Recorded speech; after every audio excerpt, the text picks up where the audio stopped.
Hello friends. तो कैसे हैं आप सब। पहले इनकम टैक्स रिटर्न फाइलिंग मात्र उन्हीं को करना होता था जिनकी एनुअल इनकम या वार्षिक आय एक तय सीमा यानी कि टैक्स स्लैब से ऊपर होती थी। लेकिन हाल ही में पिछले कुछ दिनों में गवर्नमेंट ने कुछ और लोगों को अनिवार्य रूप से इनकम टैक्स रिटर्न फाइलिंग लागू कर दिया है।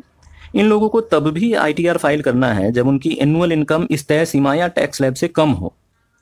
तो आइए जानते हैं इसमें कहीं आपका भी नाम तो नहीं है। अभी हाल ही में central board of direct taxes यानी कि केंद्रीय प्रत्यक्ष कर बोर्ड ने एक नोटिफिकेशन जारी कर रूल 12 AB को लेके आए। इसी रूल के अनुसार कुछ लोगों को स्पेसिफाई किया गया जिन्हें अनिवार्य रूप से आईटीआर फाइल करना है।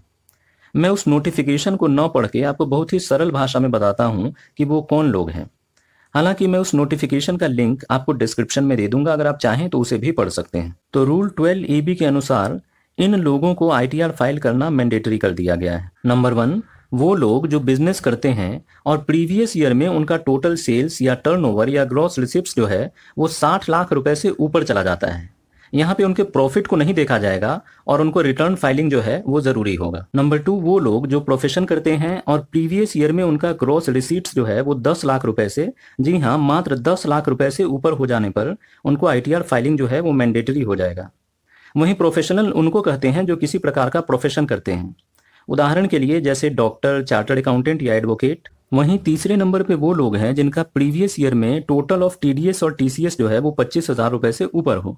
यानी कि अगर किसी व्यक्ति का पिछले साल में अगर 25,000 रुपए से ऊपर का टीडीएस या टीसीएस भी काटा गया है तो भी उनको अनिवार्य रूप से आईटीआर फाइलिंग करना होगा। हालांकि ये 25,000 की लिमिट बढ़ के 50,000 रुपए हो जाएगी सीनियर सिटीजन्स के केस में। वहीं चौथा पॉइंट और भी इंपॉर्टेंट हो जाता है, क्योंकि अगर आप एक सेविंग बैंक अकाउंट होल्डर भी हैं, यानी कि अगर आपका बैंक में सेविंग बैंक अकाउंट है और प्रीवियस ईयर में आपने 50 लाख रुपए या उससे ऊपर का अमाउंट डिपॉजिट भी करवा दिया तो भी आपको आईटीआर फाइलिंग करना मैंडेटरी हो जाएगा। और ये 50 लाख रुपए किसी एक बैंक अकाउंट के लिए नहीं बल्कि सभी सेविंग बैंक अकाउंट के टोटल को देखा जाएगा। यानी कि अगर आपने 4 सेविंग बैंक अकाउंट ओपन करवाए हैं अलग अलग बैंक्स में और उन चारों बैंक्स मिला के भी आपका 50 लाख रुपए का डिपॉजिट बन गया तो भी आपको आईटीआर फाइलिंग करना होगा। तो ये थे जिनको कि गवर्नमेंट ने हाल में नोटिफाई करके आईटीआर फाइलिंग मैंडेटरी किया था। हालांकि इससे पहले भी गवर्नमेंट ने 2020 में कुछ लोगों को नोटिफाई किया था जिनको भी अनिवार्य रूप से आईटीआर फाइलिंग करना था।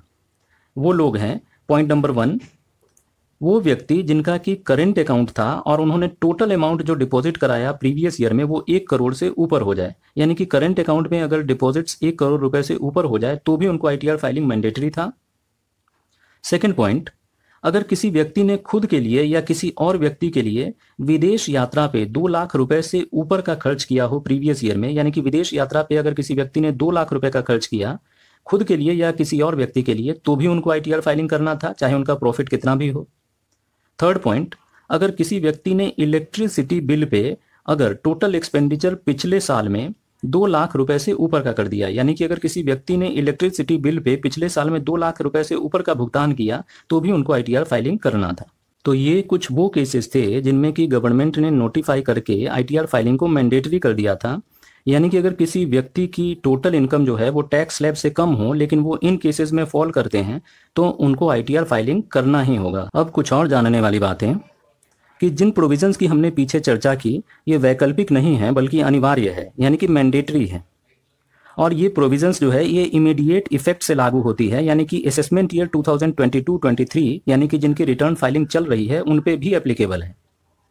और इन प्रोविजंस की जो हमने चर्चा की ये in addition to persons eligible earlier हैं, यानी कि जिनको पहले आईटीआर फाइल करना था उनको तो करना ही है, अब इनको भी आईटीआर फाइल करना जरूरी है। और फ्रेंड्स, इससे पहले एक मैंने इनकम टैक्स रिटर्न पे वीडियो बनाया था जिसमें कि पूरी डिटेल है कि किन किन लोगों को किन किन केसेस में रिटर्न फाइलिंग करना जरूरी है। उस वीडियो का भी लिंक मैं डिस्क्रिप्शन में डाल दूंगा, आप उसको भी जरूर देखें। तो फ्रेंड्स, मैं आशा करता हूँ कि ये वीडियो आपके लिए इन्फॉर्मेटिव रही और अगर आपको ये वीडियो अच्छा लगा तो चैनल को प्लीज़ सब्सक्राइब करें, क्योंकि हम आपके लिए ऐसे ही बहुत छोटे ड्यूरेशन के और इम्पोर्टेंट वीडियोज़ लेके आते रहते हैं। और अगर आपके इससे संबंधित कोई प्रश्न है तो उसे भी आप कमेंट बॉक्स में पूछ सकते हैं। धन्यवाद। जय हिंद।